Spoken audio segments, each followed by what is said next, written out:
What is good, everybody? Welcome back to the BDGE Dynasty channel. Today I have a very unique video, at least in my opinion, for you guys. I wanted to take a look back at some of the previous classes who are either going into the final year of their rookie deal or they have finished their rookie contracts. So we're going to be looking at three specific classes, 2019, 2020, and 2021. And I got some goals for this video. We'll list them out right here. The first one is I want us to take a really critical look at these three previous classes.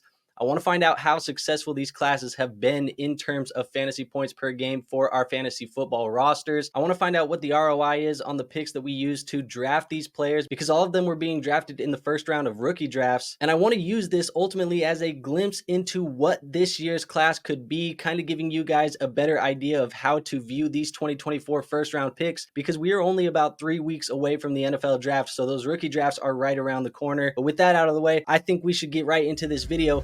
And you would be tripping if you didn't think I came pre-tucked.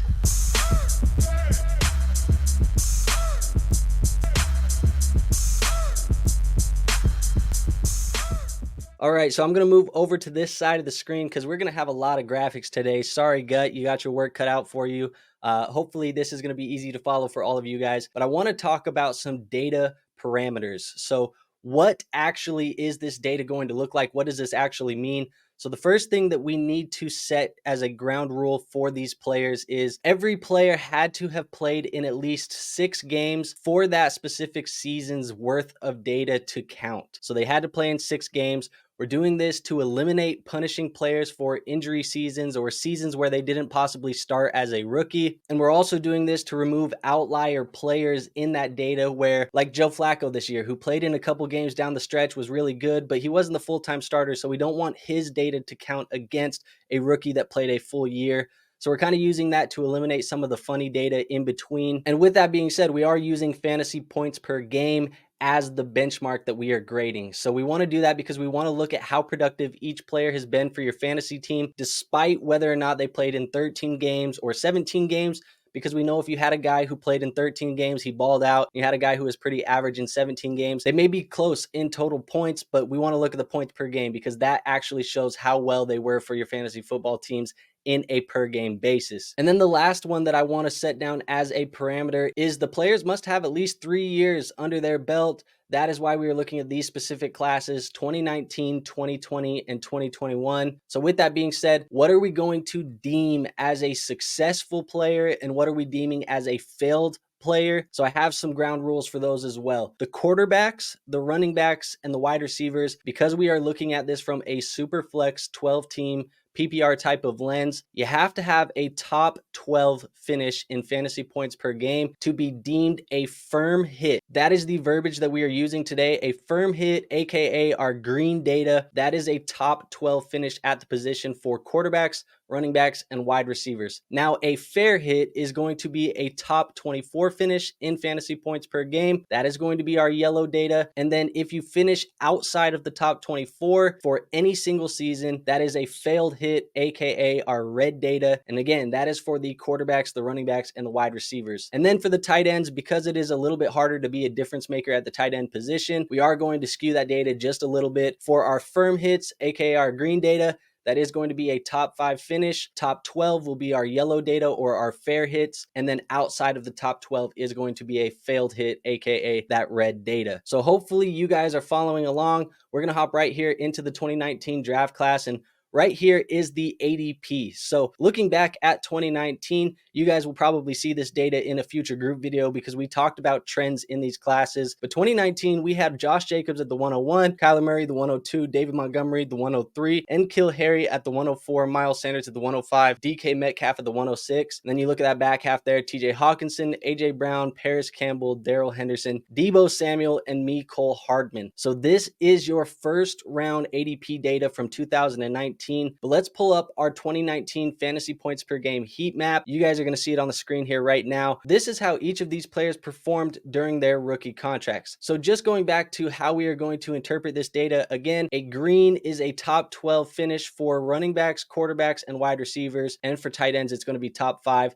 Yellow is going to be top 24 for tight ends, top 12. and then red anything outside of those. So as you guys can see, we did have a pretty mediocre class, it feels like. Now looking at this data, 3 out of 12 or 25% of the players produced multiple firm hits in fantasy points per game in their first 4 seasons. So those players are going to be Kyler Murray, Josh Jacobs, and AJ Brown. I would say these are the 3 most successful players out of this year's draft class. Now, 7 out of 12 players, or 58% of these players, produced at least 1 firm hit in fantasy points per game in their first 4 seasons. So all of those greens are going to be Kyler Murray, Josh Jacobs, AJ Brown, David Montgomery, DK Metcalf, TJ Hawkinson, and Deebo Samuel. So if you were drafting these players, having 7 of these guys give you a top 12 finish in their first 4 years during their rookie contract, I think you should be pretty happy about drafting those guys. And even if we take it down to that next step where we're looking at fair hits, 9 out of 12 players, or 75% of them, produced at least 1 fair hit in fantasy points per game in their first 4 seasons. So that's the guys that we mentioned, and Miles Sanders and Darrell Henderson. And so those players are going to be Kyler Murray, Josh Jacobs, AJ Brown, David Montgomery, DK Metcalf, TJ Hawkinson, Deebo Samuel, Miles Sanders, and Darrell Henderson. So if you spent a first round pick on one of these guys and you didn't get a top 12 finish and you only got top 24 finish out of them, I would say that being the Miles Sanders, the Darrell Hendersons, you're probably not super happy with that draft pick, because we know how much a first round draft pick is worth in trade value, especially at this time of the year. And then we got to talk about the ugly. 3 out of 12 players, or 25% of this first round of this draft class, failed to produce a single hit-worthy season in fantasy points per game. So 3 guys never finished top 24 ever in their career so far. Those players are going to be N'Keal Harry, Paris Campbell, and Mecole Hardman. And I think just looking at this data for 2019, year 2 does seem to be that year that they all took a big step forward, at least for most of the guys in this class. And looking at it even deeper, you can see the guys who failed to produce any top 24 numbers by the end of year 3, they never went on to do it in their career. So right now, looking at this class, we had about 9 out of 12 that produced top 24 numbers or better, 3 out of 12 that produced nothing for our fantasy football teams. So it was a 1 out of 4 chance that you drafted somebody not worth a thing for your fantasy football roster. But full disclosure, that's probably one of the weakest classes that we are looking at, I think, in terms of actual firepower that they produced for your fantasy rosters. So let's move on. Let's talk about the 2020 draft class. I have the ADP right here. In this year's class, what we had was Clyde Edwards-Helaire, Jonathan Taylor, Joe Burrow, J.K. Dobbins, DeAndre Swift, CeeDee Lamb, Cam Akers, Tua Tagovailoa, Jerry Jeudy, Justin Jefferson, Jalen Reagor, and Justin Herbert. That was your first round of your 2020 rookie drafts. Now, pulling up our 2020 fantasy points per game heat map, you see that these guys performed a little bit better than that year before. We actually had some late round hits in guys like Justin Jefferson and Justin Herbert. And looking at the data as a whole, when we are looking at the guys who produced multiple firm hits in fantasy points per game, we had 5 out of 12 players do that. So about 41.6% of this class was able to produce multiple top 12 seasons at the position. Those players are going to be Jonathan Taylor, Joe Burrow, CeeDee Lamb, Justin Jefferson, and Justin Herbert. And on top of that, 7 out of 12 players also produced at least 1 firm hit in fantasy points per game. Those players are going to be Jonathan Taylor, Joe Burrow, CeeDee Lamb, Justin Jefferson, Justin Herbert, DeAndre Swift, and Tua Tagovailoa. And now when we're looking at fair hits, so those top 24 finishes, it is going to be the same as that 2019 class. We had 9 out of 12 players produce at least 1 fair hit. That's 75% of this class. Those players are Jonathan Taylor, Joe Burrow, CeeDee Lamb, Justin Jefferson, Justin Herbert, DeAndre Swift, Tua Tagovailoa, Clyde Edwards-Helaire, and Jerry Jeudy. Now it's funny because I think if you drafted Clyde Edwards-Helaire or you drafted Jerry Jeudy, you would say that that was not necessarily a great pick, but both of those guys were able to produce top 24 seasons for your fantasy football rosters at some point during their rookie career. But I think obviously because you have guys like Justin Jefferson being drafted right after Jerry Jeudy, it feels a lot worse. And obviously guys like Jonathan Taylor drafted right after CEH, it feels a lot worse when you're passing up on that type of talent. And again, just like 2019, we had 3 out of the 12 players, or 25% of this rookie class, failed to produce a single hit-worthy season in their first 4 years. Those players are going to be J.K. Dobbins, Cam Akers, and Jalen Reagor. And you'll notice here, we do have some NAs for J.K. Dobbins. Those are because he didn't play enough games. He was injured in those years. The same thing happened with Cam Akers.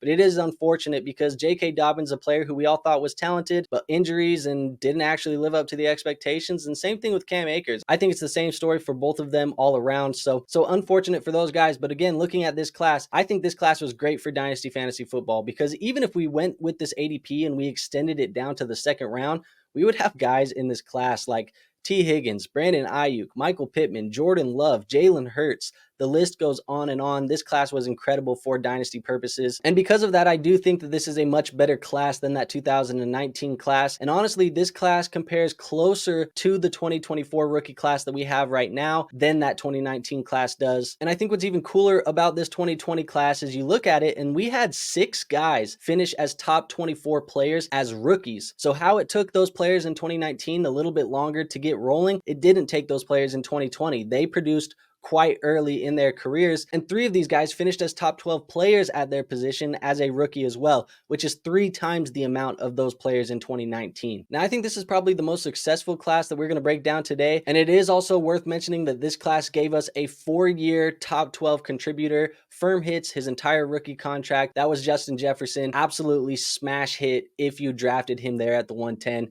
Just a great value and probably one of the best rookie picks that anybody has made over the last 5 years. And now moving on to the 2021 draft class, let's pull up the ADP. This one kind of falls in between 2020 and 2019 as far as talent goes. So we kind of got 3 different ranges of outcomes that we looked at.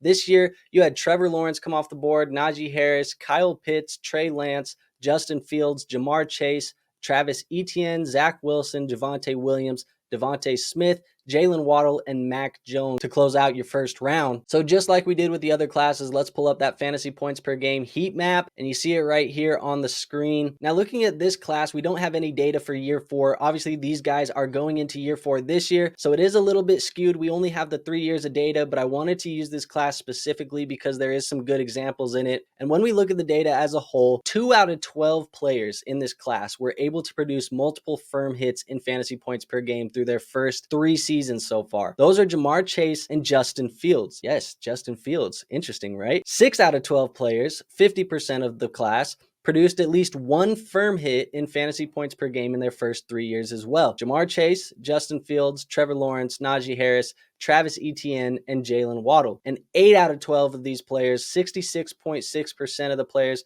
produced at least 1 fair hit in fantasy points per game during their first 3 seasons. Those were Jamar Chase, Justin Fields, Trevor Lawrence, Najee Harris, Travis Etienne, Jalen Waddle, Kyle Pitts, and Devontae Smith. Now, I think this class is a better class than what we got in 2019, but when you actually look at the data, 4 out of 12 players, or 33% of this class, failed to produce a single hit-worthy season in fantasy points per game during their first 3 years. Now, with that being said, if 1 or 2 of these guys does produce a top 24 season this year, that number will go down, but those players are going to be Trey Lance, Zach Wilson, Javonte Williams, and Mac Jones. So really the only player who has a chance to do it this year, at least we think, is going to be Javonte Williams. The other guys are all quarterbacks that are likely going to be backups for the entire 2024 season. So looking at this class as a whole, I think the misses on first round quarterbacks probably made this class less successful than they probably should have been, just because a lot of these skill positions have produced for us at least 1 fair hit season or more, and half of them have produced a firm hit year for us, with Jamar Chase giving us a firm hit every season so far of his career. And I was very intrigued by Justin Fields because I feel like this is such a curious case, and actually I think it can kind of be used as a poster child for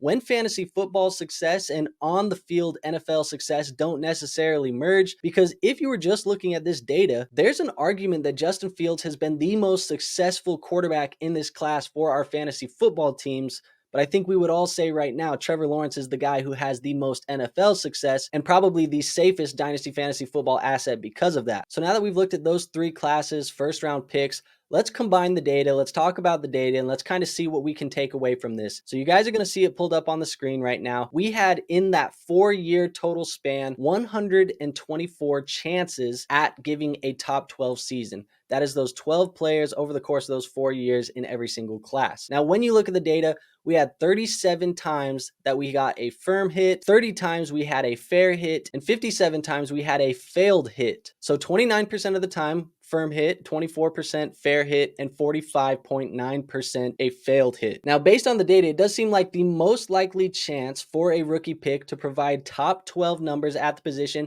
is actually probably going to be in year 2 or year 3 of their NFL career. Year 1 or rookie season firm hits, being a top 12 player at the position as a rookie, is very rare, and it's really only for the Jamar Chase, Justin Jefferson type of prospects. those guys are very, very rare. And those are really the only types of players that hit as rookies. And on the opposite side, most guys who fail to produce a top 12 season or a firm hit by year 3, they don't produce one in year 4, and that's pretty much the nail in the coffin for the rookie career, or at least the dynasty fantasy football career for us in our leagues. It is almost impossible for a player to go through the entire rookie contract like that without producing a top 12 finish or a top 24 finish and be fantasy relevant after that. Now, I do think it's hopeful because when we look at this, we did have more firm hit seasons from first round rookies than we did have fair hit seasons, which I do think bakes into the reason why these players are selected in round 1 of our rookie drafts. They all have very, very high ceilings. That's obviously why we're drafting them in those first rounds. But the scary thing about it is we did have the failed seasons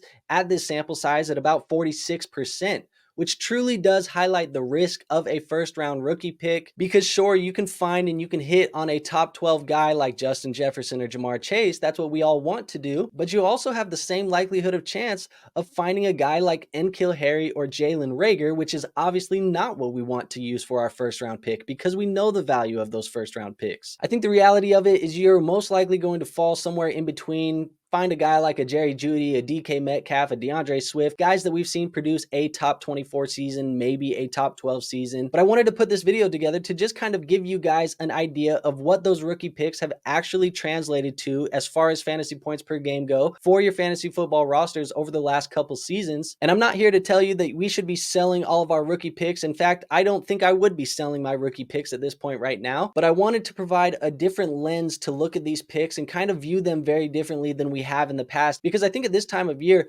most people are viewing these rookie picks. We think of Romo Dunze, Malik Neighbors, Marvin Harrison, Caleb Williams, Jaden Daniels, and we're like, these guys are going to be beasts for my Dynasty Fantasy Football roster. And although that may be true, and I wanted to emphasize that today so you guys could kind of see what actually could happen with this 2024 class. So it is a little bit of a different video than I normally do on this channel. If you guys like this type of video, go ahead and hit that like button. It is the best free way to show this channel some support. We are growing very rapidly. We want to see you guys. We're going to be doing a NFL draft stream on this channel for the first round of the NFL draft. So we want to see you guys there. Probably going to do some giveaways. It's probably going to get off the rails. Just want to hang out with you guys and watch these rookies get picked. So join us for that. And also make sure you guys are subscribed. If you want more Dynasty content from your boy, I got stuff on my personal channel. The League FFB is where you can find me. You probably know that already though. So we will see you guys in the next one.